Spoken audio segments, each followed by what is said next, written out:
नमस्कार, आप सबका यहाँ बहुत बहुत स्वागत। कांग्रेस पार्टी का काम करने का तरीका जनता में शामिल होकर जनता से बातचीत करने का काम है। हम लोग जो भी करते हैं जनता से पूछकर, उनकी समस्याओं को समझकर, उनसे बातचीत करने के बाद हम करते हैं। और हमारे सबसे बड़े प्रोग्राम, चाहे वो मनरेगा हो, चाहे वो भोजन का अधिकार हो, चाहे वो आरटीआई हो, वो सब जनता के साथ बातचीत करने के बाद निकले हैं। मैं देवरिया से दिल्ली की यात्रा में निकला हूं। ये किसानों की यात्रा है। किसानों का जो कष्ट है, किसानों का दुख है, किसानों का दर्द है, उसको उठाने की यात्रा है। आप सब किसानों की मदद में यहां आए। आप में से भी बहुत किसान होंगे। आप सबका बहुत बहुत धन्यवाद करना चाहता हूं, दिल से धन्यवाद करना चाहता हूं कि आपने अपनी शक्ति इस यात्रा में डाली। अब काफी लोग हैं जो अपने सुझाव देना चाहते हैं, तो मैं अब उनको रास्ता देता हूं। जो भी आप सुझाव देना चाहते हैं आप दीजिए। मैं भी उसमें 2-3 शब्द जोड़ लूंगा और फिर अंत में मैं 2-3 शब्द अपने दिल के आपको कहना चाहता हूं। धन्यवाद। हम मिर्जापुर में रहते हैं। मिर्जापुर एक नक्सल प्रधान क्षेत्र है। यहाँ पर बिजली की समस्या सबसे बड़ी समस्या है। हम लोग सालों से बिजली के लिए संघर्ष करते आ रहे हैं। हम लोगों को 24 घंटे में मुश्किल से 3 या 4 घंटे बिजली दी जाती है। हरिदास पाल जी हम लोग के बीच में। हम हरिदास पाल मुराल भैया को प्रणाम करते हैं। हमारी एक समस्या, हम किसान हैं। हम ये चाहते हैं कि अपने उपज का मूल्य निर्धारण हम करें। हम किसान, गेहूं हो, धान हो, कितनी लागत लगती है उसमें, उसका मूल्य हम निर्धारण करें। मूल्य उसका जी का मूल्य सही नहीं मिलता है। अगर सर आपकी सरकार अगर बनती है तो हमारी बात पर विचार करिए।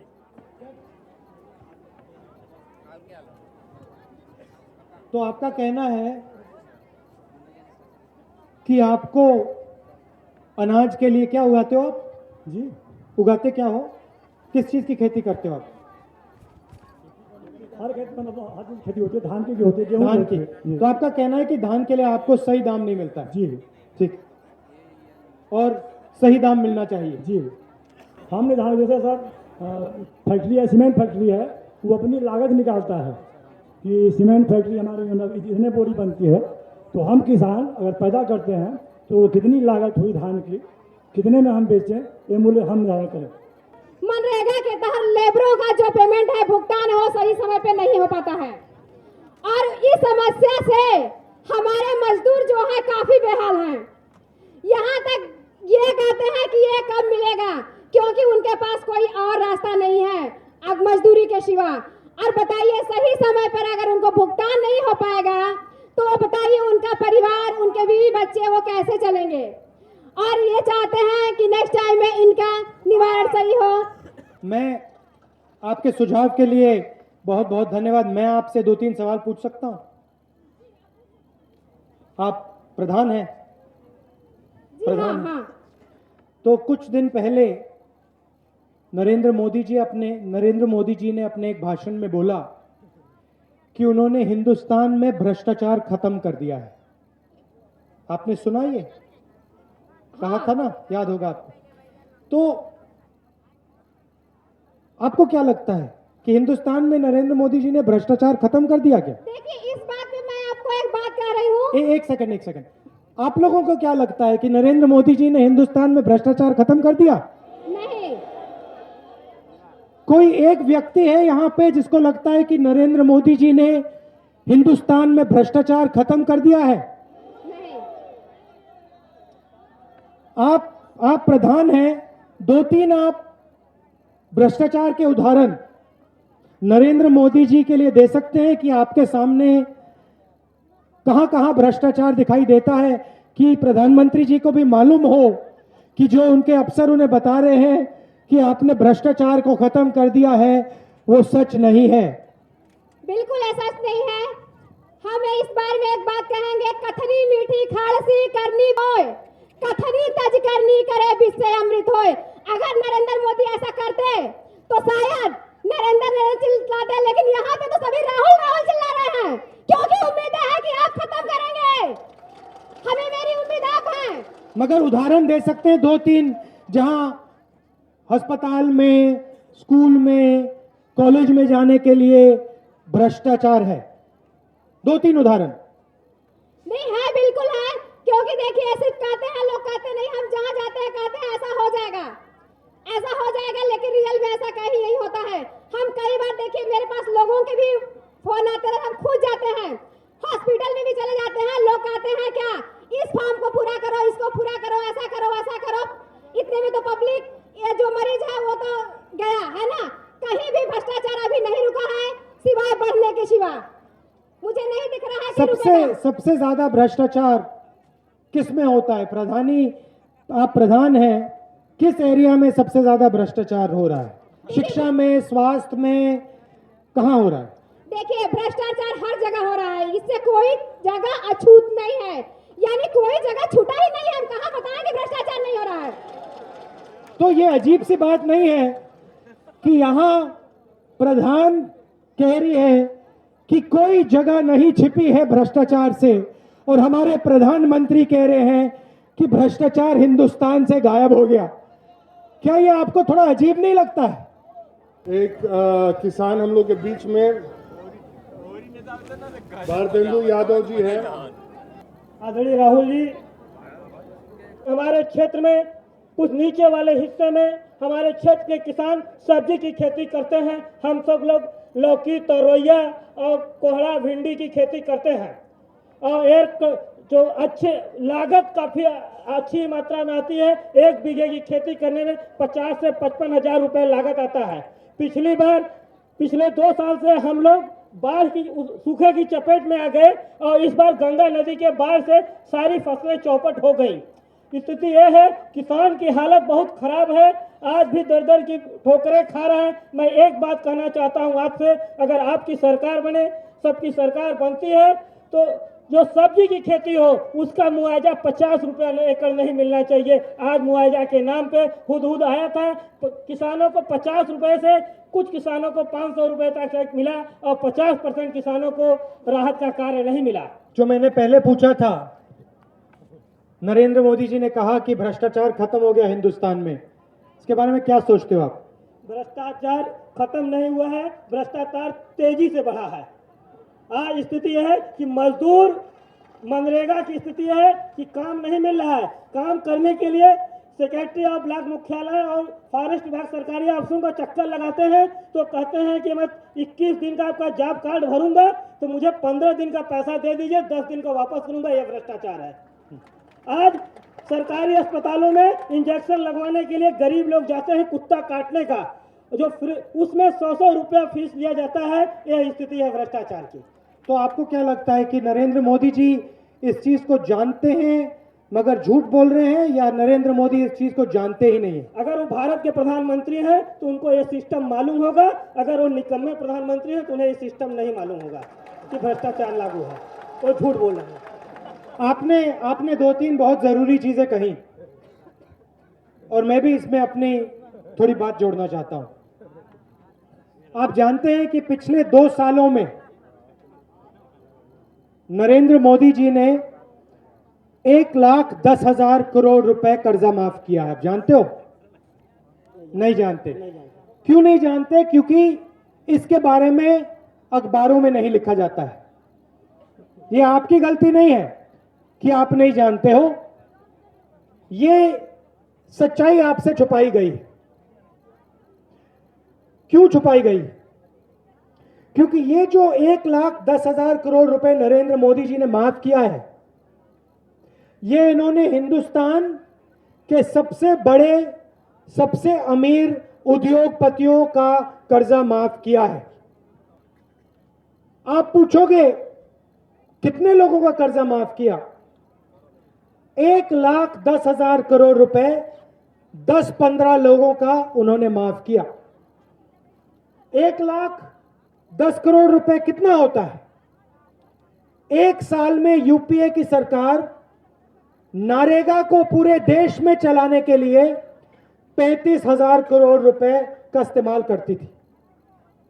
नरेंद्र मोदी ने 3 साल का नरेगा का पैसा 15 उद्योगपतियों को पकड़ा दिया है। अब वो प्रधानमंत्री हैं, अगर वो हिंदुस्तान का पैसा किसी उद्योगपति को देना चाहते हैं तो हम विरोध कर सकते हैं, मगर काम तो वो करेंगे। हम एक चीज चाहते हैं नरेंद्र मोदी जी से, अगर वो 15 लोगों का 1,10,000 करोड़ रुपए माफ कर सकते हैं, तो क्या वो करोड़ों किसान का कर्जा माफ नहीं कर सकते? यूपीए के समय इंटरनेशनल मार्केट पे पेट्रोल का दाम $140 प्रति बैरल हुआ करता था। आज तकरीबन $40 प्रति बैरल है। सही बात है? मतलब जो पहले पेट्रोल खरीदने में जाता था सरकार का पैसा, अब नरेंद्र मोदी जी की तिजोरी में है। या वो पैसा बड़े बड़े उद्योगपतियों के जेब में जा सकता है, या फिर वो पैसा किसान के कर्ज माफ करने में जा सकता है। हमने ये यात्रा शुरू की है क्योंकि हम चाहते हैं कि वो पैसा सिर्फ नरेंद्र मोदी जी के मित्रों के यहां ना जाए, वो पैसा हिंदुस्तान के गरीब किसान के जेब में जाए। दूसरी बात, आपने कहा कि किसान को सही दाम नहीं मिलता, और यहां आपने भी कहा कि आपको कैंसर हो गया, आपको मुंबई जाना पड़ा, उत्तर प्रदेश में अस्पताल नहीं था, और आपको भी सही दाम नहीं मिलता। नरेंद्र मोदी जब आए, उन्होंने हिंदुस्तान के किसान से 2-3 वायदे किए थे। उन्होंने किसान से कहा था कि जितना भी पैसा आप अपने खेत में डालते हो, चाहे वो फर्टिलाइजर हो, चाहे वो बीज हो, चाहे वो दवाइयां हो, उसके ऊपर आप 50% और जोड़ो। इतना पैसा नरेंद्र मोदी हर किसान को देगा। बारिश पड़ेगी, ओला पड़ेगा तो नरेंद्र मोदी आपको सही मुआवजा देगा। नरेंद्र मोदी जी की सरकार आई, बारिश पड़ी, ओला पड़ा, कितना पैसा मिला आपको? पूरे देश में 0। कांग्रेस पार्टी हर साल एमएसपी को, जो पैसा किसान को मिलता है अनाज के लिए, उसको बढ़ाती जाती थी। नरेंद्र मोदी ने उसको भी बंद कर दिया। और आज हालत यह है कि अगर कोई किसान दाल उगाता है तो अपनी दाल को वो 40 रुपए में बेचता है। सही बात है? और वही किसान अगर 15 मिनट बाद उसी दाल को दुकान से खरीदता है तो उसके जेब में से 200 रुपए निकलते हैं। क्या ये आपको सही लगता है? ये आपको सही लगता है या गलत लगता है? गलत लगता है। तो ये हमारी मांगे हैं। नरेंद्र मोदी जी, किसान का कर्जा माफ कीजिए। आपने हिंदुस्तान के सबसे बड़े उद्योगपतियों का कर्जा माफ किया, आप किसान का भी कर सकते हैं। आपके पास लाखों करोड़ रुपए तिजोरी में पड़ा हुआ है, उसका आप प्रयोग कीजिए, किसान को दीजिए।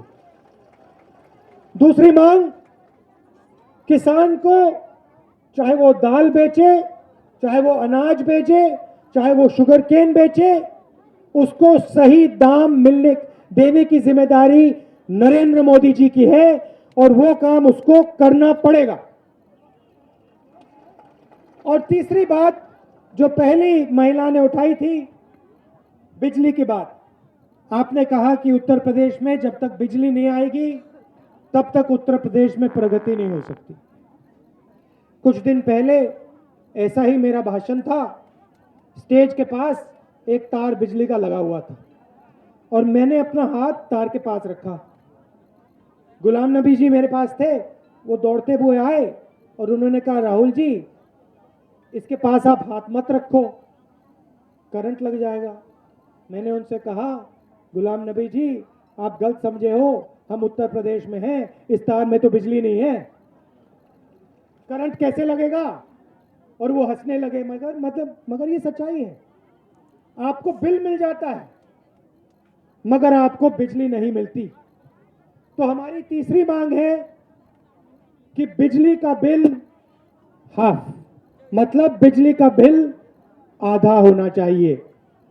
जब ये 3 चीजें होंगी तभी किसान को लगेगा कि मेरे लिए भी हिंदुस्तान में जगह है, मेरी सरकार भी मेरे लिए काम कर रही। आखिरी बात आपसे कहना चाहता हूं, हमारा नारा कि सालों से यूपी बेहाल पड़ा हुआ है, ये हुआ क्यों? क्योंकि पहले कभी यहां बीएसपी की सरकार, कभी यहां बीजेपी की सरकार, कभी यहां समाजवादी की सरकार। ये सब सरकारें उत्तर प्रदेश के लिए काम नहीं करती।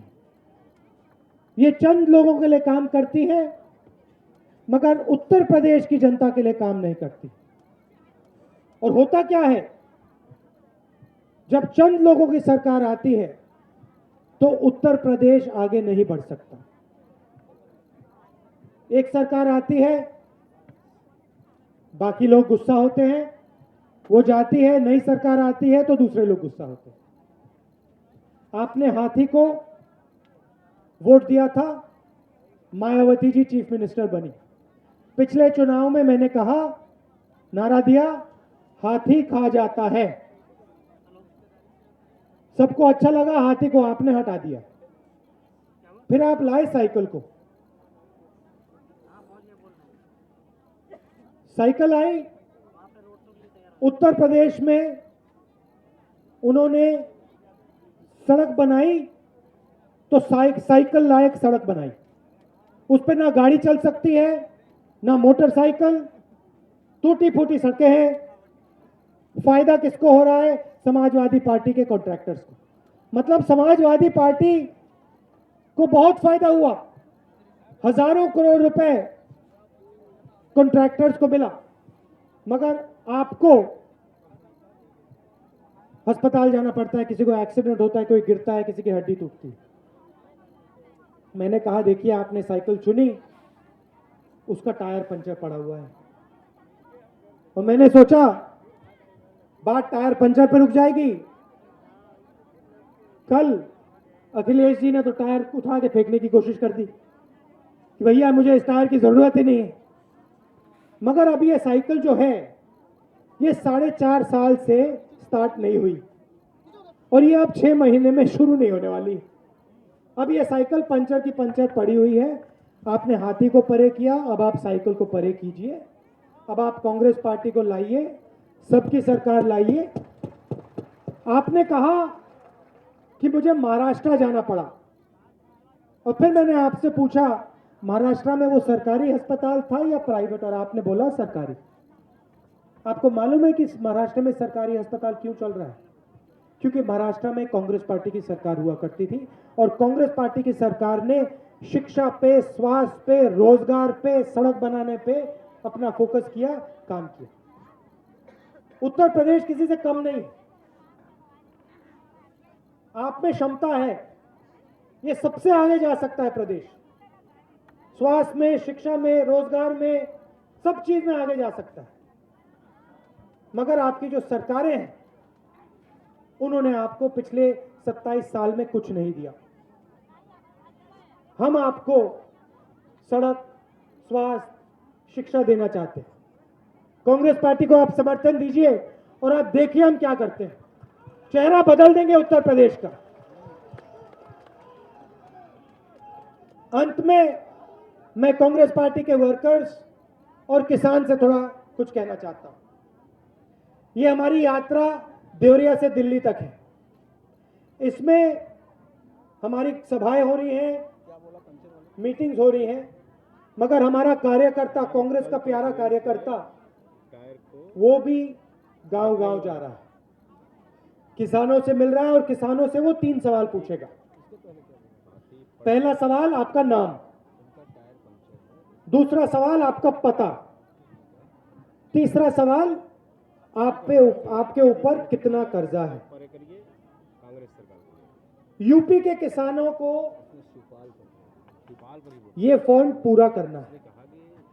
जितने फॉर्म आप पूरे करोगे, जितने लोग अपना कर्जा लिखवाएंगे, उतनी शक्ति इस अभियान में होगी, उतनी शक्ति इस यात्रा में होगी, उतना दबाव हम नरेंद्र मोदी पे डाल पाएंगे। तो मैं कांग्रेस वर्कर से कहता हूं, आप जाइए, घर घर जाइए, किसानों को बताइए कि हम उनके लिए लड़ रहे हैं, उनसे पूछिए उनके ऊपर कितना कर्जा है। कागज का एक पीस आप किसान को दीजिए, दूसरा भाग आप कांग्रेस पार्टी के माध्यम से मुझे दीजिए। मैं नरेंद्र मोदी जी के पास ले जाऊंगा और उन्हें बताऊंगा कि नरेंद्र मोदी जी, आपने हिंदुस्तान के सबसे अमीर लोगों का कर्जा माफ किया, अब आप किसान का कर्जा माफ कीजिए, बिजली बिल हाफ कीजिए और सही दाम किसान को अपने अनाज के लिए दीजिए। आप सब बहुत दूर दूर से आए, आपने मुझे इतना प्यार दिया, इतने अच्छी तरीके से आपने सुझाव दिए, इसका मैं बहुत आभारी हूं। आप सबका बहुत बहुत धन्यवाद। नमस्कार, जय हिंद।